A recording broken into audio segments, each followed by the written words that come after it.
Hello and welcome to CNN 10. I'm Coy Wire here with the news for you this Tuesday, April 30th. Already the last day of April this year is flying by. We start today with the latest on a story that's been growing and evolving over the past several weeks: pro-Palestinian protests disrupting college and university campuses across the United States. At several schools, students have set up encampments to occupy main parts of campus. Some colleges and universities have called in the police to help disperse the crowds, which has led to some students facing disciplinary action, as well as dozens of arrests of students and faculty.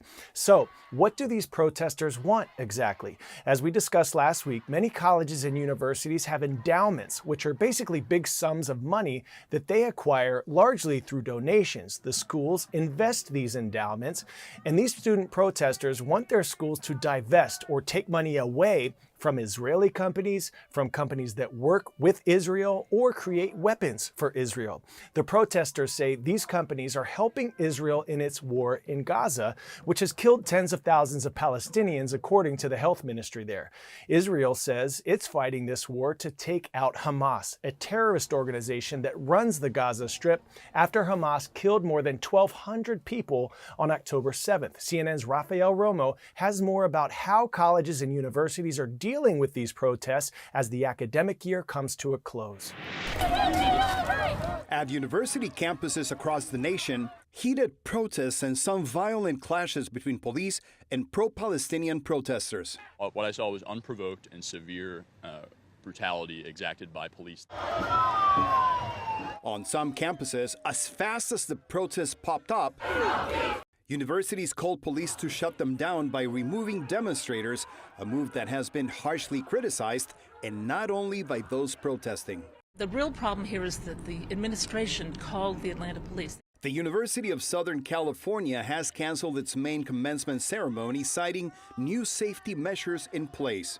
Dozens were arrested Thursday at Emory University in Atlanta, including Martin Berg. The third-year law student, who's expected to graduate in 3 weeks, says their protest was peaceful until the police showed up. Nothing was disrupted, and anyone saying that campus was disrupted doesn't understand what a campus is. A campus is a place for open expression and exchange of ideas, and that's exactly what folks were doing out there. We are gathered here and we stand firmly. But some Jewish students say that the last few months since Hamas attacked Israel on October 7th and Israel began its assault on Hamas in Gaza, they have been subjected to a hostile environment.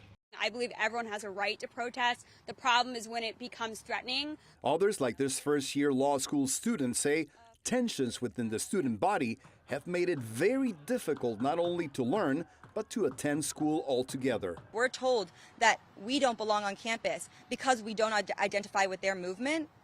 To me, that says that they don't want to have a dialogue. As schools get ready for graduation, they're under intense pressure to bring the situation under control, and many students say that's also what they want. It is in our best interest to reach an agreement before commencement because we want students and families to be able to celebrate this milestone together on this campus. The volatile situation has also become a political issue, with leaders such as Texas Governor Greg Abbott blasting protesters. Students joining in hate-filled anti-Semitic protests at any public college or university in Texas should be expelled, he said on X. I truly do think that dialogue is the only way we as a society are going to be able to come together to truly create lasting peace. But in an environment where the rhetoric is so loud, the few voices calling for peace are getting drowned out.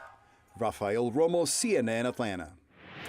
Next up, we head to Antarctica, home to a fascinating creature, the emperor penguin. Did you know that they can grow to an average of almost 4 feet tall? They're the tallest of all penguin species, but scientists are worried melting sea ice might lead to 99% of the emperor penguin population dying out by the end of this century. But all hope is not lost. CNN's Linda Kincaid explains how these waddling warriors are adapting to their ever-changing environment. Waddling and gliding through the Antarctic, some of these penguins have seen better days. The world's largest penguin species, emperor penguins, are severely threatened by climate change. Scientists from the British Antarctic Survey say tens of thousands of emperor penguin chicks may have died as the species battled to survive record low sea ice in 2023. We know that they breed on sea ice. We know that sea ice is one of the first things affected as temperatures warm, ocean temperatures and air temperatures, and we're starting to see these losses in Antarctica now. Our models are quite dire. Dire because these penguins also lay their eggs and raise their chicks on sea ice. But with the ice melting away, the chicks may fall into the sea before they get their waterproof feathers, leaving them to freeze to death or drown. Despite the recent losses, 2023 wasn't as bad as 2022 for the emperor penguins. Scientists say it's because some colonies adapted to the worsening conditions by moving south to find better ice or to more stable ice shelves or icebergs. It was reassuring that it wasn't quite as bad as we'd feared with the worst ever sea ice, but it was still bad.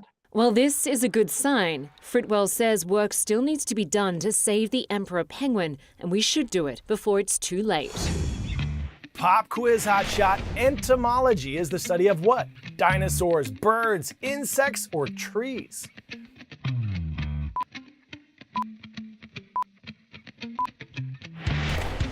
If you said insects, you are exactly right. There are about 1 million different species, so there is plenty of work to be done.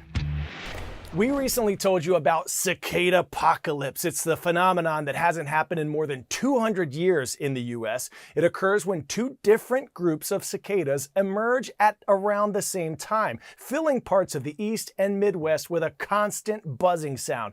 Let's go to CNN's Whitney Wild to see what all the buzz is about in Illinois, where the cicadas are set to surface. If you live in several Midwest or Southern states this spring, neighbors you likely didn't know were there will make their presence known by the billions. Millions of these bugs are about to burst from the ground together for the first time in over 221 years. Two broods of cyclical cicadas will emerge. Brood 19 and Brood 13 have been living underground for 13 and 17 years each, well before Abby Warren and Persia Arcillus were born. Are you excited for the cicadas? Yes. How come you're excited, Abby? Because I love how they're really loud and they go ear, ear. The two broods haven't crawled above ground at the same time since 1803. Back then, Thomas Jefferson was president and Illinois wasn't a state yet. Fast forward to 2024 and teenage cicadas are set to crawl in every corner of the prairie state. Major metro areas like Nashville, Atlanta, and St. Louis will also see their share of what's been dubbed Cicada-geddon. When groups of males get together, their mating call will be impossible to ignore. The volume of the buzz can rival a dump truck. We could see up to 1 million cicadas per acre emerging in some spots. Alan Lawrence studies insects at the Peggy Notabart Nature Museum in Chicago and can't wait for this year's Super Bowl of superbugs. This means a chance to just be fully immersed in just a really unique entomological phenomenon. This really only happens in the US. Here, swarms have pestered the press and politicians alike. Watch out for the cicadas. I just got one.